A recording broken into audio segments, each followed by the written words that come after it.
Assalamualaikum warahmatullahi wabarakatuh. Alhamdulillahirabbil alamin wal aqibatu lil muttaqin wala udwana illa 'alal zalimin. Asyhadu an la ilaha illallah wahdahu la syarika lah wa asyhadu anna Muhammadan 'abduhu wa rasuluh. Allahumma shalli wa sallim wa barik ala nabiyyina Muhammad wa ala alihi wa ashabihi ajma'in, amma ba'd. Bapak-bapak hadirin jemaah yang dimuliakan oleh Allah Subhanahu wa taala. Alhamdulillah, kita bersyukur kepada Allah sampai saat ini diberi oleh Allah hidayah, diberi oleh Allah rahmat, diberi oleh Allah kesehatan, digerakkan hati kita untuk menuju masjid Allah Subhanahu wa taala ini. Kita lanjutkan kajian fikih kita. Kemarin kita mulai sedikit tentang hak suami atas istri. Kita lanjutkan di antara hak suami terhadap istri. Hak suami terhadap istri berarti kewajiban istri adalah adamu idkhali man yakrah az-zawj. Tidak boleh seorang istri itu memasukkan ke dalam rumah suami itu orang yang tidak disukai oleh suami, baik perempuan atau laki-laki. Apalagi laki-laki, kalau tidak ada suaminya jelas potensi untuk berdosa itu luar biasa banyaknya. Banyaknya perselingkuhan yang terjadi masyarakat kita adalah karena ketika ditinggal oleh suami, istrinya itu memasukkan orang lain ke dalam rumahnya. Dan itu banyak kasus. Makanya Rasulullah SAW dalam haji wada itu berpesan, salah satu pesannya adalah istausu bin nisa'i khaira. Ala inna lakum ala nisa'ikum haqqa wa li nisa'ikum alaikum haqqa. Wahai para laki-laki, bukankah kamu itu punya hak atas wanita-wanita kamu, dan wanita-wanita kamu juga punya hak atas kamu. Fahaqqukum alaihinna alla yuti'na furushahunna man takrahunahu. Hak kalian wahai laki-laki atas perempuan adalah hendaknya wanita itu tidak memasukkan orang yang dibenci oleh suaminya. Ala wa haqquhunna alaikum an tuhsinu ilaihinna fi kiswatihinna wa ta'amihinna. Sementara hak istri atas kalian adalah berbuat baik, berbuat hasan, muamalah yang baik terhadap wanita dalam hal pakaian, dalam hal makanan. Artinya memberi pakaian, memberi makanan dengan cara yang baik. Itu di antara hak suami atas istri. Hak yang selanjutnya adalah khidmatul mar'ati zawjiha, yaitu istri membantu suami. Asasul alaqati baina az-zawj wa zawjatihi hiya al-musawa baina ar-rajuli wal mar'a fil huquqi wal wajibat. Asas hubungan suami istri adalah kebersamaan di dalam hak dan kewajiban. Dan itu terdapat dalam surat Al-Baqarah ayat 229. A'udzubillahi minasyaitonir rajim. Walahunna mithlu alladzi 'alaihinna bil ma'ruf walirrijali 'alaihinna darajah. Bapak hadirin sekalian, ada riwayat dari Imam Bukhari bahwasanya Fatimah binti Rasulullah sallallahu alaihi wasallam itu mengerjakan seluruh pekerjaan rumah, dari membuat adonan, ya, memasaknya, bahkan menumbuk untuk menjadi tepung, itu dilakukan oleh Fatimah. Suatu saat Fatimah mengadu kepada Rasulullah sallallahu alaihi wasallam, tangannya menjadi kasar dan seterusnya, wa tas'alu khadimah. Fatimah datang ke Nabi untuk meminta pembantu. Jadi minta dikirim seorang pembantu untuk membantu mengerjakan pekerjaan rumahnya Fatimah. Ya. Rasulullah tidak mengatakan iya, juga tidak mengatakan tidak. Rasulullah hanya menjawab begini, ketika putri yang disayanginya itu meminta untuk disediakan pembantu, Rasulullah mengatakan, ala adullukum ala ma huwa khairul lakuma mimma sa'altuma. Maukah kalian berdua, wahai Ali, menantuku, dan wahai putriku Fatimah, maukah kalian tak tunjukkan hal yang lebih baik daripada apa yang kamu minta? Minta apa tadi, Pak? Minta dicarikan pembantu. Tentunya Nabi yang menggaji kalau seandainya jadi gaji. Apa yang lebih baik daripada itu? Kata Rasulullah, idza akhadtuma mawaji'akuma fasabbaha Allah 33 wa ahmada 33 wa kabbara 34 fahuwa khairul lakuma min khadim. Ali menantuku, Fatimah anakku, sesuatu yang lebih baik dari pembantu itu adalah kalau kalian mau tidur, masuk ke kamar untuk tidur itu, fasabbahallaha 33, bertasbihlah kalian 33 kali. Wa ahmada 33, bertahmidlah 33 kali. Wa kabbara 34, dan bertakbirlah 34 kali. Fahuwa khairul lakuma min khadim, bahwa tasbihmu, bahwa takbirmu, bahwa tahmidmu itu lebih baik daripada seorang pembantu.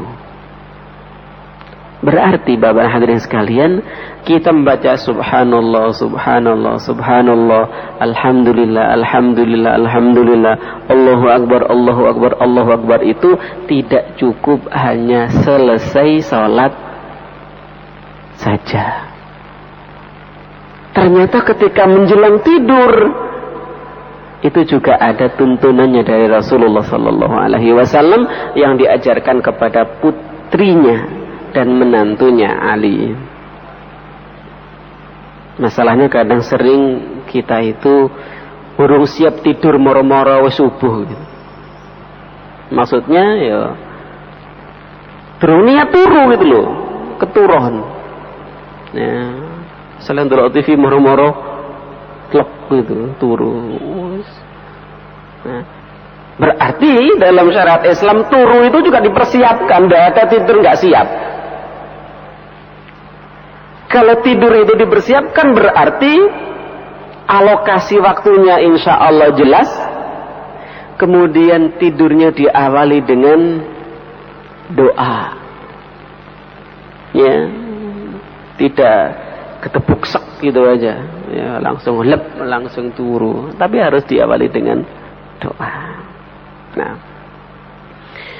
Asma binti Abi Bakar juga pernah mengatakan, kuntu akhdimu Zubair khidmatal bait kullahu, saya membantu Zubair suaminya untuk mengurusi rumah itu semuanya. Dia menceritakan, wa kana lahu faras, dia atau Zubair itu dulu punya kuda. Ya. Saya yang ngasih makan, saya yang ngasih minum. Jadi kalau ingin seperti Asma binti Abi Bakar ya terhadap Zubair membantu suaminya Zubair, ya, maka seorang istri harus all out membantu suaminya. Zubair itu punya kuda, tapi yang ngasih makan, yang ngasih minum adalah Asma. Jadi Asma tidak hanya masak, tidak hanya nyuci, tapi juga memberi makan kudanya Zubair. Ya. Wa tusqil ma wa tukhrizu ad-dallu. Dia juga mengambil air. Untuk mengambil air itu Asma harus berjalan thalathi farsakh. Ya. 2/3 thulutsai farsakh. 2/3 farsakh itu kira-kira kalau kita hitung itu 8 kilometer. Asma untuk mengambil air kanggo ngasih minum kuda suaminya, itu dia harus nyuwun air, nyunggi air. Ngerti nyuwun apa? Ngerti ya? Nyuwun air itu sejauh 8 kilometer. Bapak itu saiki wis gak siap, ya. Kecuali yang di pedesaan masih kuat, ya. Kalau wis kota males. Ya, males. Itu Asma. Fa fi hadaini al-haditsaini ma yufidu bi anna 'ala al-mar'ah an taquma bi khidmati baitiha kama anna 'ala ar-rajul an yaquma bil infaqi 'alaiha.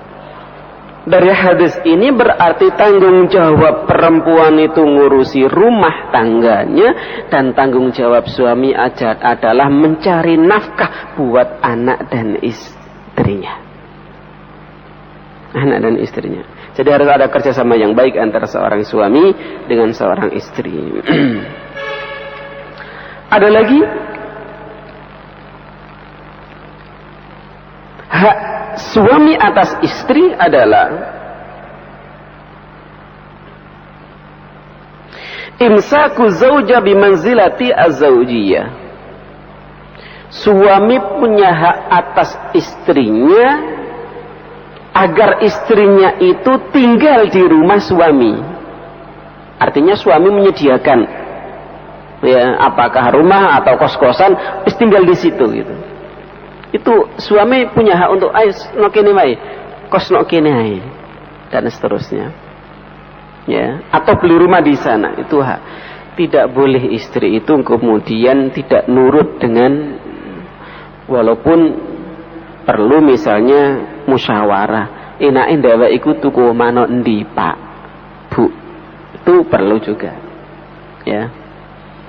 Tapi kalau ada kesepakatan, insya Allah seorang istri juga tidak terpaksa untuk tinggal di rumah yang disediakan oleh suaminya.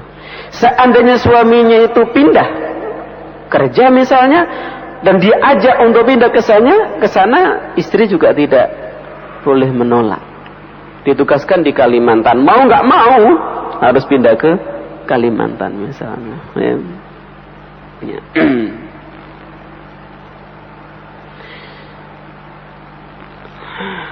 Oke, itu diantara hak seorang. Oh ya, terakhir adalah hak seorang laki-laki atas istrinya adalah tazyinul mar'ah atau tazayyunul mar'ah li zawjiha. Hendaklah seorang istri itu berdandan maca untuk suaminya. Kebanyakan di masyarakat kita, istri-istri itu maca untuk orang lain. Pas kondangan maca, ya, pas arisan maca. Tapi ketika ada suaminya, gitu, ya, setino ke atas beluas, pakaian sing paling welek sing dipakai.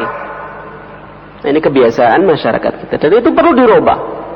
Jadi mestinya seorang istri ketika suaminya di rumah itu dia harus tampil semenawan mungkin. Dia harus dandan secantik mungkin. Ya. Dan itu ada dipraktikkan oleh keluarga Rasulullah SAW. Aisyah menceritakan bahwa istri-istri Rasulullah itu kalau Rasulullah pas di situ itu luar biasa dandanannya. Jadi memang kecantikan istri akan dinikmati oleh suaminya. Jangan sampai ya kecantikan istri hanya dinikmati oleh orang lain. Kalau pas mau kondangan pajan muaca ayo kayak duhur sampai mari asar. Ya, ditempeli opo wae. Tapi ketika ada suaminya, subhanallah, ya, nah itu jangan sampai. Baik, kita bahas sedikit masalah yang mungkin menurut saya penting ya di dalam masyarakat kita sekarang, yaitu tentang tabarruj. Tabarruj.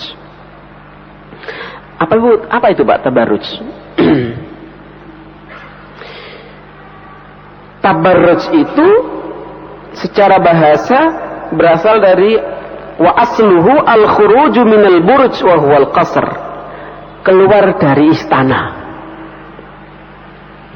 Thumma ustumila fi khurujil mar'ah minal khashma wa idhari mafatiniha wa ibrazi mahasiniha. Kemudian kata tabarruj itu digunakan untuk wanita yang mempertontonkan auratnya, memperlihatkan fitnah-fitnah yang ada dalam dirinya, dan memperlihatkan perhiasan-perhiasannya. Itu tabarruj. Ya, itu kelangan ini kapan kak ngene ngono ora. Nek ngene lambes muni-muni ya gelange, klontang. Itu bagian daripada tabarruj. Ya, nganyari ali-ali wah ini ya, jadi sawang wong, itu bagian daripada tabarruj. Ya. Fitnah, apa fitnah yang ada dalam perempuan? Banyak. Dan ulama sepakat bahwa seluruh anggota tubuh wanita adalah aurat kecuali wajah dan telapak tangan. Ya. Tapi kadang-kadang wanita ingin memperlihatkan lebih daripada itu. Dan na'udzubillah min dzalik, semakin kesini wanita itu semakin tidak beres. Kebanyakan, bukan semuanya, banyak wanita yang ingin menonjolkan, ingin memperlihatkan mafatinuha. Coba sama lihat di mall, di pasar, di televisi, iklan-iklan, rata-rata mempertontonkan auratnya. Semakin kecil pakaian dipakai, itu semakin mahal kontraannya, Pak. Ya. Padahal yang membedakan antara manusia dengan binatang itu adalah pakaian. Semakin sedikit yang kita tutupi dari aurat itu berarti semakin kita itu seperti binatang. Tapi kebanyakan orang lebih senang kalau seperti binatang. Atau paling tidak orang primitif lah. Ya, coba sampean lihat di Irian itu. Ya, koteka, primitif. Berarti kalau ada orang modern, baik laki-laki atau perempuan, kok pakaiannya seperti itu? Nah, primitif itu. Kalau orang itu enggak primitif, mestinya tertutup, rapi, rapat. At-tabarruj fil Qur'an, wa qad warada at-tabarruj fil Qur'ani fi mawdi'aini. Ada kata tabarruj dalam Al-Quran itu terletak di dalam 2 surat. Ya. Yang pertama di dalam surat Nur ayat ke-60. A'udzubillahi minasyaitonirrajim. Wal qawaidu minan nisa'i allati la yarjuna nikahan فَلَيْسَ عَلَيْهِنَّ جُنَاحٌ أَن يَضَعْنَ ثِيَابَهُنَّ غَيْرَ مُتَبَرِّجَاتٍ بِزِينَةٍ وَأَن يَسْتَعْفِفْنَ خَيْرٌ لَهُنَّ. Kepada wanita-wanita yang sudah tua, al-qawaid, yang sudah tidak ada gairah untuk menikah, menopause, ya. Falaisa alaihinna junahun ayyadhna thiyabahunna ghaira mutabarrijatin bizina. Boleh, diperbolehkan untuk menanggalkan sebagian daripada baju yang dikenakannya, tapi tidak dengan niatan tabarruj bizina, ingin mempertontonkan perhiasannya. Ini wanita yang sudah sepuh, yang menopause. Dalam melanjutkan ayat itu, wa ayyasta'fifna khairul lahunna. Tapi meskipun sudah tua, tapi pakaiannya tetap rapi, dia tidak ada gairah untuk menikah, tapi pakaiannya tetap tertutup rapi, kata ayat Allah ini, khairul lahunna, yang demikian itu lebih baik bagi mereka. Jadi walaupun sudah sepuh, sudah tua, tapi pakaiannya tetap rapi, itu lebih baik. Ya. Itu yang pertama. Ayat yang kedua di dalam surat Al-Ahzab, ayat ke-33. Ayat ini larangan yang tegas tentang tabarruj. Allah berfirman, wala tabarrujna tabarrujal jahiliyatil ula. Janganlah kalian itu melakukan tabarruj seperti orang-orang jahiliyah itu melakukan tabarruj. Ini perintah yang tegas untuk menutup aurat dengan benar.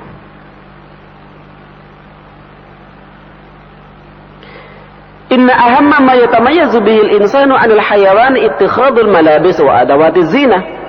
Ya. Jadi yang membedakan antara orang dan hayawan adalah mengenakan pakaian dan mengenakan perhiasan. Yaqulullahu ta'ala, ya bani adama qad anzalna 'alaikum libasa yuwari sawatikum warisha wa libasut taqwa dzalika khair dzalika min ayatillahi la'allahum yadhakkarun. Wahai bani Adam, sesungguhnya kami, kata Allah, telah menurunkan buat kalian libas, pakaian, baju, yuwari sawatikum, baju dan pakaian itu untuk menutupi aurat kalian. Di samping untuk menutupi aurat, warisha, baju dan pakaian itu bisa digunakan sebagai zinah, perhiasan. Walibasut taqwa dzalika khair. Ya. Dan baju ketakwaan itu lebih baik.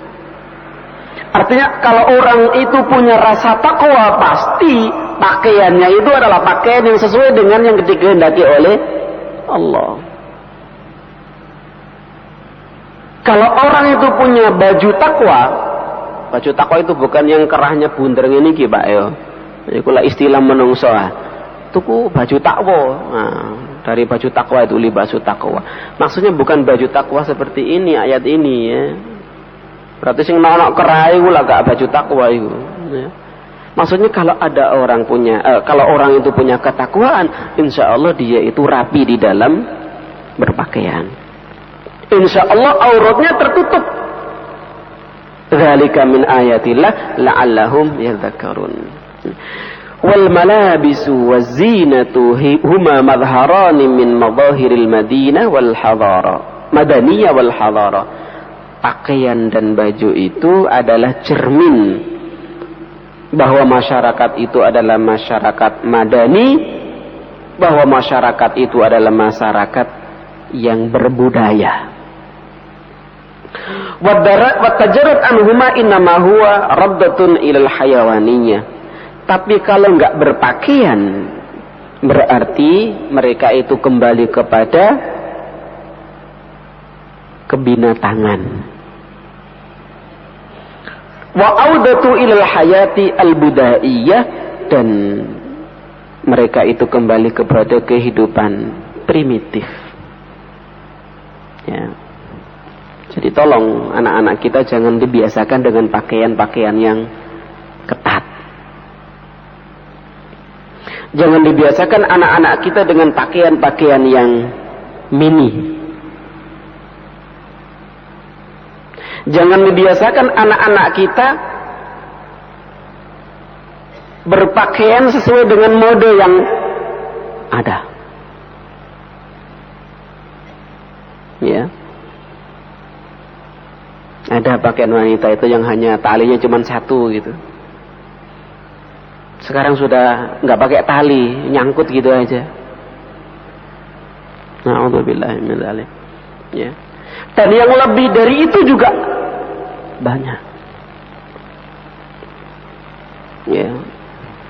Kalau ada acara Miss Universe,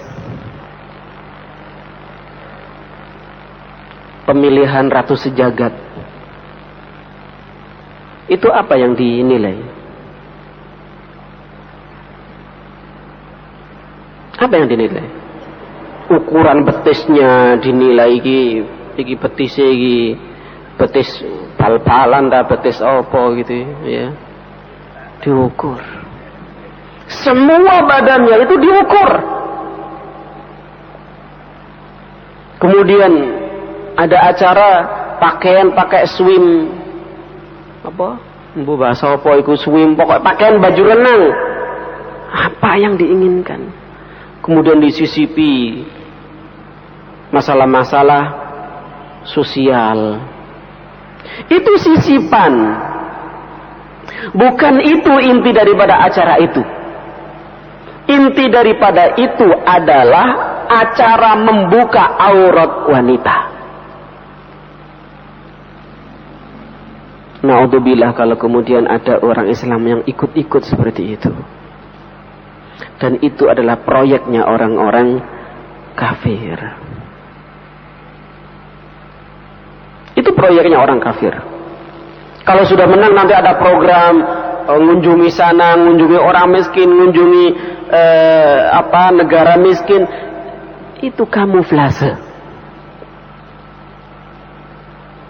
Itu agar orang tidak mengatakan bahwa acara itu adalah acara yang tidak baik.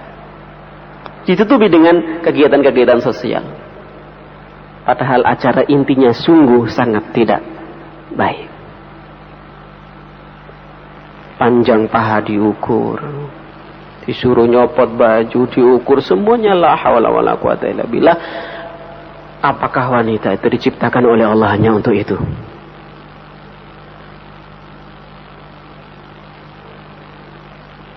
Kalau menang dapat sanjungan, tapi mendapat kebencian dari Allah. Yang jadi masalah gitu ada yang bela. Sing beloi wong Islam, kiai lagi.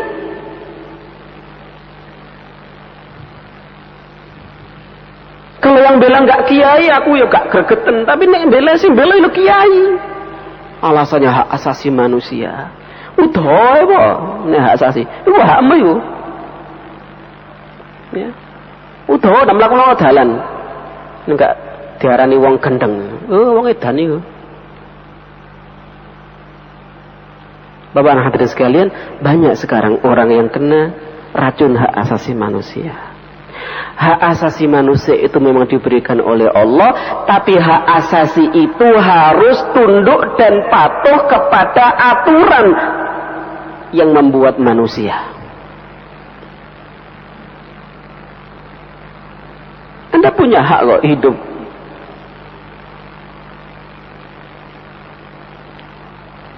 Anda punya hak berpakaian sakarepmu, tapi hak-hak seperti itu harus di bawah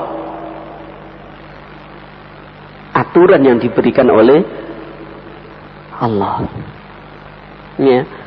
Kalau sekarang wah, naudzubillah, dulu kalau saya masih SD wedok nang sayaan sak dengkul, misore dengkul titik lah. Iku wis aib. Itu sudah aib. Sekarang 7 cm di atas dengkul itu tidak aib. Biasa. Ya. Naudzubillah min dzalik. Padahal itu adalah pemicu pemerkosaan, pemicu perzinaan, pemicu kerusakan negeri ini. Kalau ada yang diperkosa, kalau ada yang dizinai, kalau ada hamil di luar nikah, pemicunya adalah pakaian wanita yang seronok itu. Tapi kadang ada saja alasannya, terutama bintang-bintang film. Alasannya tuntutan skenario. Berarti skenarionya sutradara itu mengalahkan skenarionya Allah. Gak mangan tadi kapan gak dadi ngono. Allah itu sudah menjamin rezeki kita. Masalahnya mungkin begini, kalau nggak jadi begitu rezekinya berbeda. Nek gelem ngono iku dilone wis ganti mobil Nissan Terrano. Sak fotoan lagi sudah ganti mobil yang baru lagi. Masalahnya di situ. Nah, berarti kita ini, masyarakat kita ini diperbudak oleh benda. Masyarakat kita diperbudak oleh konsumsi. Masyarakat kita sudah terlalu konsumtif. Semuanya diukur dengan kebendaan. Ya, semua diukur dengan kebendaan. Ya. Ada tokoh Islam juga disebut dengan intelektual, tapi punya pernyataan jilbab tidak wajib. Ini kan neko-neko ini. Padahal ayatnya jelas di dalam surat Al-Ahzab. Ya, ayat 59. Ya ayyuhan nabi, qul li azwajika wa banatika wa nisa'il mu'minina yudnina 'alaihinna min jalabibihinna. Jalabib itu jamak dari jilbab. Dzalika adna ayyurafna fala yu'dhain. Kalau wanita itu berpakaian rapi, berjilbab seperti itu, maka lebih gampang untuk dikenali dan fala yu'dhain, tidak akan disakiti atau dilecehkan oleh orang. Coba kita baca ulang surat Al-Ahzab ayat yang 59 itu. Ya ayyuhan nabi. Betul, awal ayat ini yang dikhitab, yang diajak ngomong adalah nabi, yang dipanggil nabi. Tapi coba redaksi berikutnya, ya ayuhan nabi, qul li azwajika. Nabi, katakan kepada istri-istri kamu. Wa banatika, dan anak-anak kamu. Anak-anak nabi berarti. Coba redaksi selanjutnya, wa nisa'il mu'minin, dan katakan kepada wanita-wanita orang beriman, agar yudnina 'alaihinna min jalabibihin, ya, agar merapatkan, agar memanjangkan jilbabnya. Dzalika adna ayyurafna fala yu'dhain. Jadi kalau ada orang yang mengatakan jilbab itu tidak wajib, akan bertabrakan dengan ayat ini. Mereka kadang-kadang alasannya, itu kan untuk Nabi dan istri-istri Nabi. Kata siapa? Apakah Anda tidak membaca ayat selanjutnya? Wa nisa'il mu'minin. Anakmu, istrimu, apakah tidak nisa'ul mu'minin? Kalau tidak nisa'ul mu'minin silahkan. Tapi bagi yang mukmin, nisa'ul mu'minin, maka harus menutup auratnya. Wa tawjihul khitab ila nisa'in nabi wa banatihi wa nisa'il mu'minin dalil ala anna jami'un nisa' mutalabat bitanfidhi hadzal amr. Nah, disebutkan juga Nisa'ul Mu'minin, ayat itu menunjukkan bahwa yang dituntut untuk menutup aurat yang serapi-rapinya bukan hanya keluarga Nabi, bukan hanya istri Nabi, bukan hanya anaknya Nabi, tapi juga anak dan istri orang-orang mukmin. Wa yuwalil Qur'an hadzal amr inayatan balighah wa yufassilu dzalika tafsilan fabayyana ma yahillu kashfuhu wa ma yajibu satruhu fayaqul. Ya. Di dalam surat An-Nur ayat 31 lebih jelas lagi Allah menjelaskan kullil mu'minati yaghdhudna min absarihinna. Katakan Muhammad terhadap wanita-wanita mukminah, hendaknya mereka itu ghaddul basar wa yahfazna furujahunna, dan menjaga kehormatannya, wala yubdina zinatahunna, hendaknya wanita-wanita mukmin itu tidak menampakkan perhiasannya, tidak menampakkan perhiasannya, illa ma dhahara minha, kecuali perhiasan yang memang nampak atau boleh ditampakkan. Gelang boleh ditampakkan, memang posisinya di bagian yang bisa dilihat, ya. Cincin itu ma dhahara minha. Wal yadribna bi khumurihinna ala juyubihinna, hendaklah wanita-wanita mukmin itu menjulurkan dengan khumur. Khumur itu adalah penutup kepala.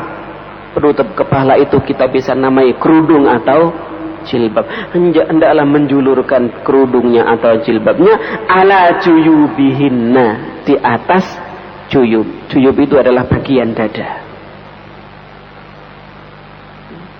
Dan sekarang banyak aktris-aktris yang justru pakaiannya adalah bagian daerah itu yang diperlebar. Na'udzubillah min dzalik, kalau ada keluarga kita yang seperti itu. Wala yubdina zinatahunna illa li bu'ulatihinna, tidak boleh menampakkan perhiasan, baik perhiasan yang berupa emas, perak atau apa, atau perhiasan tubuhnya, keindahan tubuhnya, tidak boleh diperlihatkan illa li bu'ulatihinna, kecuali bagi suami-suaminya. Ya, ada di dalam ayat itu ya panjang, kecuali buat suaminya, ya, ayahnya dan seterusnya, ya. Rasulullah SAW juga menjelaskan kepada Asma, ketika Asma masuk kepada rumah Nabi, ya, dan tidak menggunakan jilbab. Pada saat itu ditegur oleh Nabi, ya Asma, innal mar'ata idza balagat al-mahid lam yasluh laha an yura minha illa hadha wa hadha, wa asyara ila wajhihi wa kaffaihi. Asma, perempuan itu kalau sudah baligh, sudah haid, maka tidak boleh ditampakkan anggota tubuhnya illa hadza wa hadza, sambil Rasulullah menunjuk illa hadza kepada muka, wa hadza kepada telapak tangan. Ya, pelajaran yang diberikan oleh Rasulullah kepada Asma sesungguhnya pelajaran juga bagi istri-istri kita dan anak-anak perempuan kita. Ya, jam pinten Mbak? Sebentar lagi. Oke. Dalam hadis yang lain Rasulullah SAW bersabda, sinfani min ahlin nari lam arahuma, ada 2 penduduk neraka yang tidak saya kenali sebelumnya, kata Rasulullah.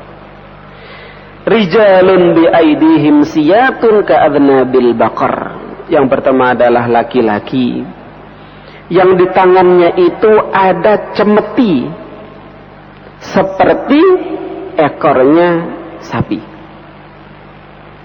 Ini menunjukkan bahwa laki-laki itu adalah penguasa yang zalim, yang lalim. Ya.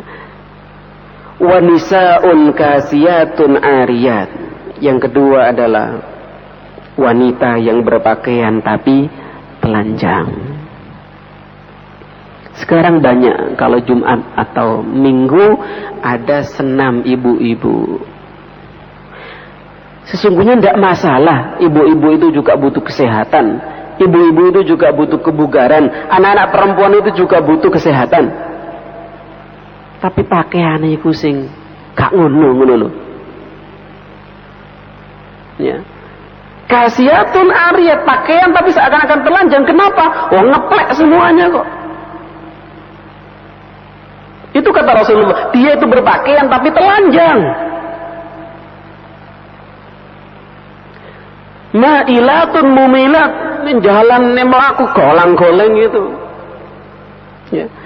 Kata Rasulullah, orang yang seperti itu la yadkhulnal jannata wa la yajidna rihaha, tidak akan masuk surga dan tidak akan mencium bau surga.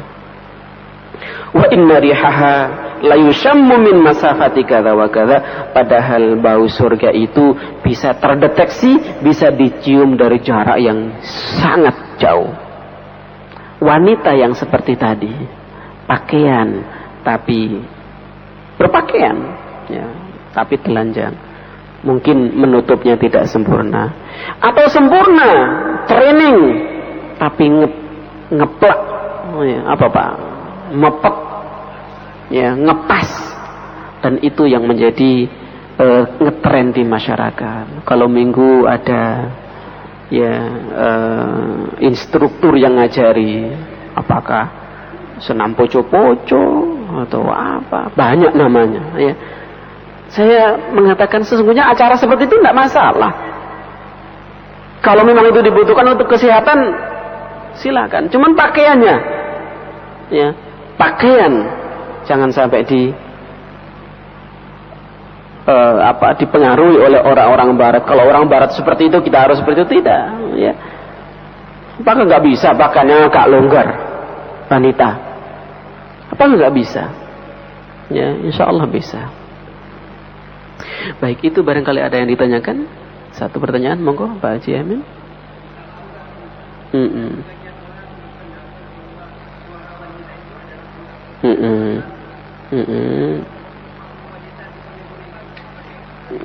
Iya. Baik. Memang ada yang mengatakan bahwa suara wanita adalah aurat. Suara yang kayak apa? Apakah seluruh suara wanita itu adalah aurat? Kalau begitu bagaimana Aisyah mengajari sahabat-sahabatnya hadis? Banyak sahabat-sahabat laki-laki yang bertanya hadis kepada Aisyah. Ya. Apakah didikte sama Aisyah? Kalau didikte berarti kan bersuara.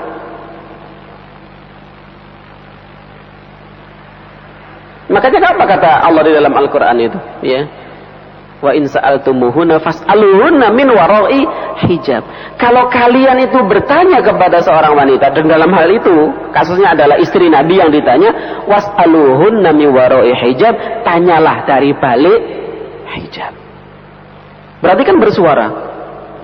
Dari balik hijab dengan isyarat masuk ngerti. Ngono hijab ya. Tidak bisa. Ya. Nah, jadi suara wanita aurat itu adalah suara-suara yang tidak wajar. Ya. Suara-suara yang tidak wajar itu kalau bahasa Surabaya ya endel, kenyang, apalagi kemayu. Nah, itu suara-suara yang tidak wajar. Terus kenapa kok dalam sholat itu wanita nggak boleh subhanallah, sementara laki-laki boleh subhanallah? Ingat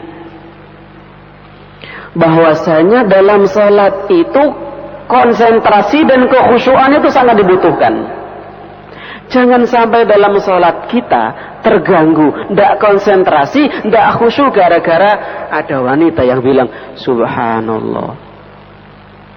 Nggak usah intilingono, suaranya siapa? Nyaringi rek. Akhirnya gak konsentrasi sholatnya. Ya, nah gitu. Jadi kalau mutlak semuanya adalah aurat, saya kurang setuju karena Aisyah ternyata meriwayatkan hadis kepada banyak sahabat. Ya, oke. Cukup nggih? Cukup. Bapak dan hadirin sekalian, mungkin ini adalah pertemuan kita sebelum kita menjalankan ibadah Ramadan. Agar puasa kita maksimal, barangkali ada kesalahan saya selama setahun ini, tolong dibukakan pintu maaf yang selebar-lebarnya.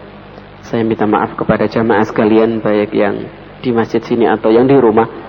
Barangkali ada bahasa yang terlalu kasar, ungkapan-ungkapan yang tidak layak, saya mohon dimaafkan. Itu barangkali yang bisa saya sampaikan pada malam hari ini.